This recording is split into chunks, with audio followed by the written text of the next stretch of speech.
Hi folks, Kevin here. Well, hopefully this video comes out. We've had lots of windy days and rainy days recently, and we've been real busy on the farm, the homestead here. But I wanted to go over, respond to some of the comments and questions that I've received recently over some of the videos. IMP cedar, like one of the can you keep your plants more stocky with less stretch? This has a lot to do with plant hormones. Well, it has mostly to do with plant hormones. So two hormones that we think about when we're seeing the direction and the legginess of plants. A lot of the times I'll say get your lights down closer to the plants. You want to have the lights directly over them, so you spread out your lighting over the plants when you're starting them indoors. So the leaning hormone is the auxins, determines apical dominance. That's a hormone that's produced at the very apex, at the tip of the bud, if you will, and it's the only hormone that actually flows down the stem. The hormone that I think is mostly responsible for the legginess of the plants really is the gibberellins. But the gibberellins, what they do is they increase the internodal distance. So between the nodes where the leaves come off or the little axillary branches come off in it, let's say an indeterminate tomato, when you really you want to cut off those little fruit producing branches come up, you just want a single one. So keeping them stubbier, you want to decrease the gibberellins, or the gibberellic acid. And there are different ways of doing it, but it has to do with the chemical communication between the various soil microorganisms that are present in the soil. And certainly the cultivar, the type of tomato, is going to have its own inherent amount or potential. So then we get into epigenetics. So the genes of a single cultivar has the ability to express so much of various gibberellins or gibberellic acids. Then we take neighboring conditions, whether it's light exposure, temperature, microorganisms. These actually help to either increase the expression of that gene or decrease it, and therefore increase the amount of gibberellic acid. IMP Cedar also commented, when you dig holes, the soil down there is cold, and the organic matter and soil biology is in the top layer of the soil. Not trying to criticize, just appreciate your effort. You know, it's excellent observation. So what I did do is I took two of the composting thermometers that I have, and these are 3-foot long stainless steel thermometers, and they are very accurate. I took them from the compost pile from the other video that I'm doing, and I put them down, one down 13 inches in the leek bed, which doesn't have a black mat on it, and one down 3 inches subsoil. And they're both reading exactly the same temperature. So 13 inches to 3 inches. The soil depth isn't making a difference. Now these are permanent raised beds. These are above ground. So that being an aside. So I hope that addresses the question about soil temperature. I think it'd be worthwhile for you to check it on your site. More importantly, some of the videos I do are related to creating soil, whether it's wood chips, cardboard, paper, waste products, even some of the plastics, certainly the hugelkultur systems that I've been building on site. All of those activities are really geared towards building more soil, capturing carbon, reducing waste. And soil is the answer to so many problems. Soil, water, and air. Those three things are absolutely should be focal points for our at-home activities. So one of the things that I would say is try to build as much soil. If you only have a couple inches of soil, work on it. But let's say you've got these tomatoes that are a bit leggy, Like some of the ones you'll see in the video, some of them are 2.5 foot tall that I have over in the greenhouse that I haven't transplanted. And they're probably not going to get transplanted. So all of those plants, you could actually just plant, let's say the base, 3 inches deep in the soil, and then just run the stem, peel off all of the branches off the side along the surface, and you would just put your spacing of the plants according to this. So in other words, the tomatoes, let's say you have them every 2 feet apart. You'd still have the main stem stick out of the soil, even though the stem is just 1 inch or 2 inches below the surface of the soil. You just plant the root ball. I'm not describing this very well.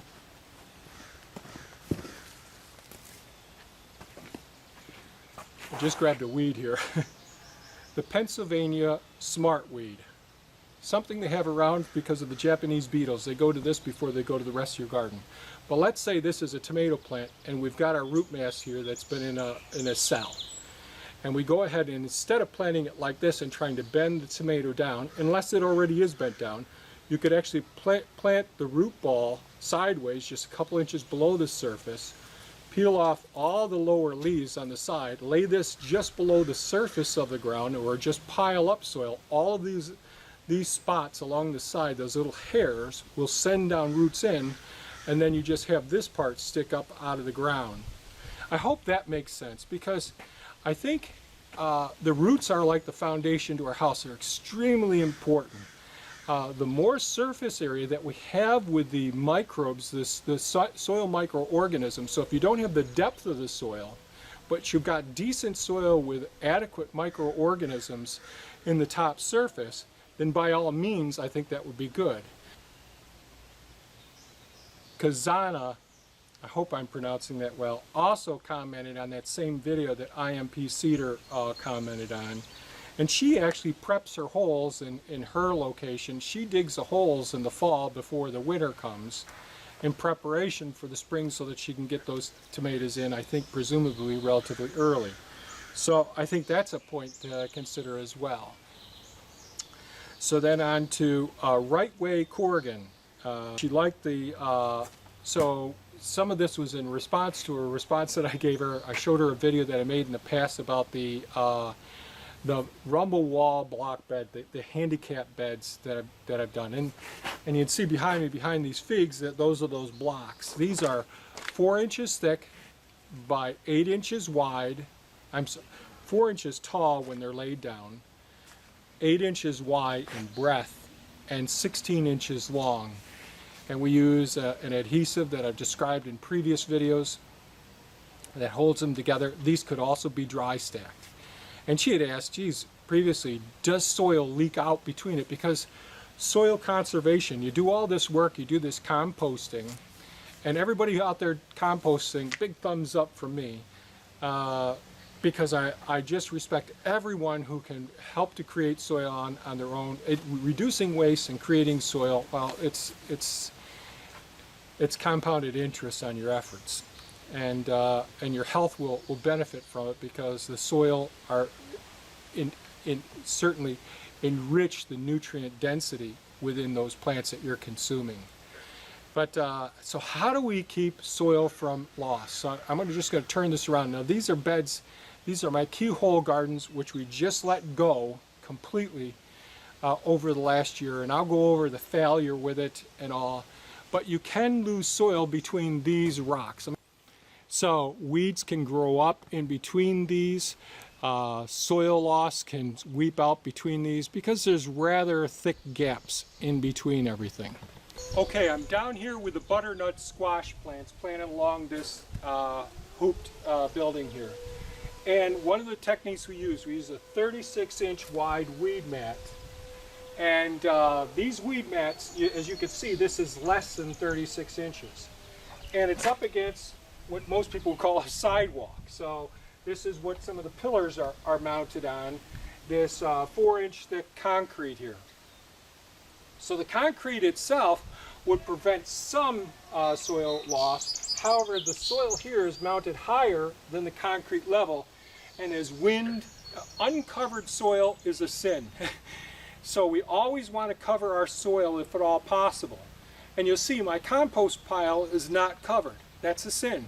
I should be covering it, but I just can't do it because of the size of it, and I'm just one guy. But with here, what we did do was we left this be the full length, 36 inches, but if you can imagine this top edge being pulled back, I dug down along the side of this concrete here. I laid the mat down, we put soil on top of the mat, so this is the outer surface of the mat. I put it on the inner surface of the mat. So this mat goes down and underneath the soil, and the weight of the soil holds this mat from things leaking, weeping out between the mat and the concrete, and it isn't going to come up. Now some weed seeds will get down in here, and we'll have weeds that will grow up along in this edge, but it's real easy to pull them out because it's such deep, rich soil in this area. But keeping the soil covered is the first thing. Being creative with whatever materials you have available can help to keep the soil covered and prevent weed development, reduce weed development, and can help to keep the erosion down to a minimum. Okay, I'm on the other side of the same hoop building here. This is the side where the cantaloupes being planted. Very similar, except for the 3-foot wide weed mat is we just covered up with wood chips. You could do it with stone if you wanted to, and I've got these stapled out here. But what I'm doing is I'm allowing this to be covered so that if I need to go over this area over here with the mower, I'm not going to suck up the weed mat into the mower and damage it, and I'll get years of use out of this. And I don't burn holes in the edges of this one if I'm going to be planting plants right along the edge. I only have a small little area that needs to be weeded. So this is another technique. So here we've got the handicap raised bed. This is 2 foot tall with the rumble block. You see no soil is really leaking out of these. Now this one I have adhesive in between each of them, but at each one of these vertical spaces soil could weep out.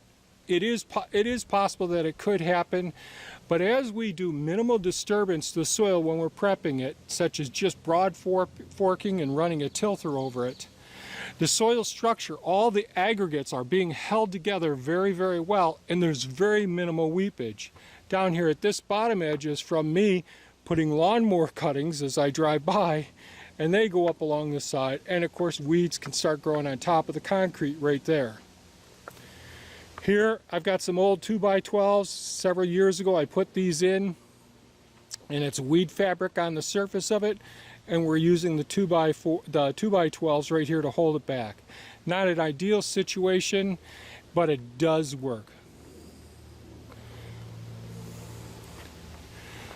Over here we have the beans being planted next to the hoop section here. I have the weed mat being covered. Now this is really mounded up. I don't know if you could see.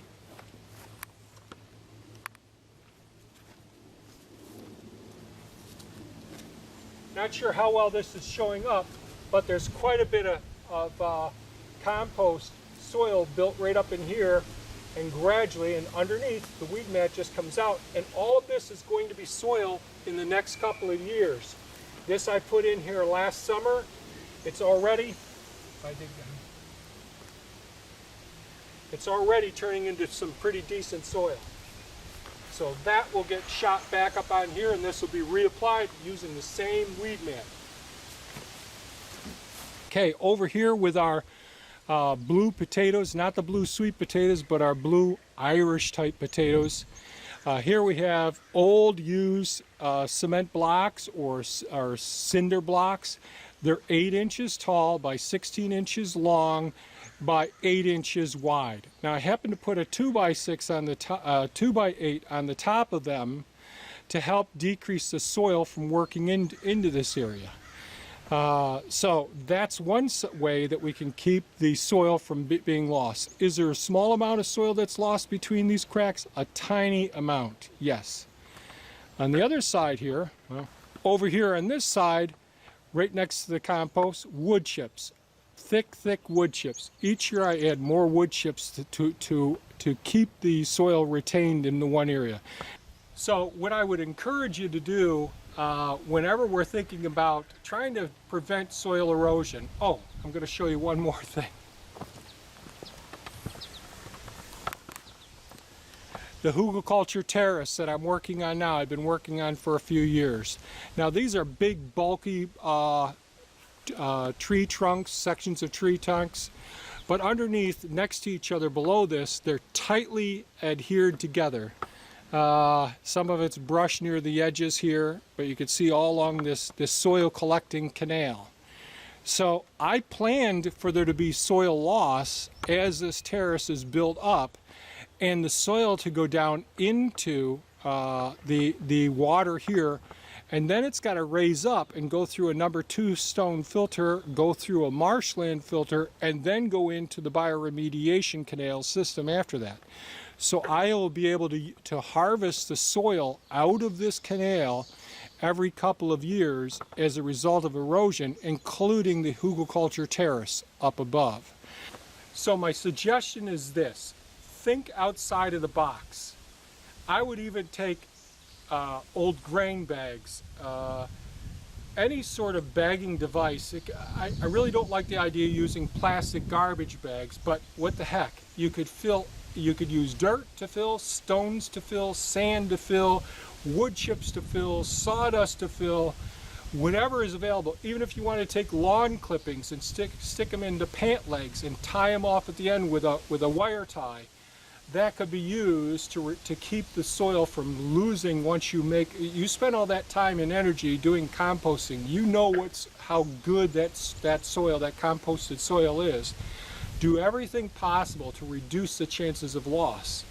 The wood, a lot of the wood that I use actually in construction is salvaged wood from other sites or from our own site. As we remodel something, we take the wood boards, pull the nails, pull the screws out, I restack them, use them on probably two more building projects before I end up using them for covering up the tarps that I use during the winter time. So be creative, be innovative, look around, observe what you're getting rid of, or things that friends have, resources that are available around, that you can be creative and stick waste material inside of those as well. Heck, I'd even think about using, if there's somebody who drinks lots of 2-liter soda bottles or milk containers, you could potentially fill them with water or some other material. Get creative with ideas like that to try and keep that soil from either wind erosion or water erosion. So I hope that addresses the soil erosion. That's really near and dear to my heart, trying to first reduce waste, create our own soil at home from what would be wasted otherwise, and to do everything we can to reduce the soil erosion as well. So Lily Hernandez also commented on one of the videos, and that was the video where I was showing the cardboard and papers off in the woods, one of the slow soil creating techniques that I'm using. And in the background was Hank munching on napkins. And what we do is we use paper towels for doing everything from when we have dinner, instead of napkins, use those for our faces, for covering ourselves up so we don't get so dirty. And then they're used again for cleaning up messes in the house. Then they go into a special container that goes out back to break down as well. So they have some of our food and materials on those napkins, and Hank gets into something and I'm not watching him, he's going to go for it. Again, thanks for your comments and questions. I really appreciate it. It gives me great ideas for this winter when I have time to sit down and do some more research so I can present evidence-based responses for you. So thanks so much for your comments and questions. I really appreciate it. Have a fantastic day, folks. Bye-bye now.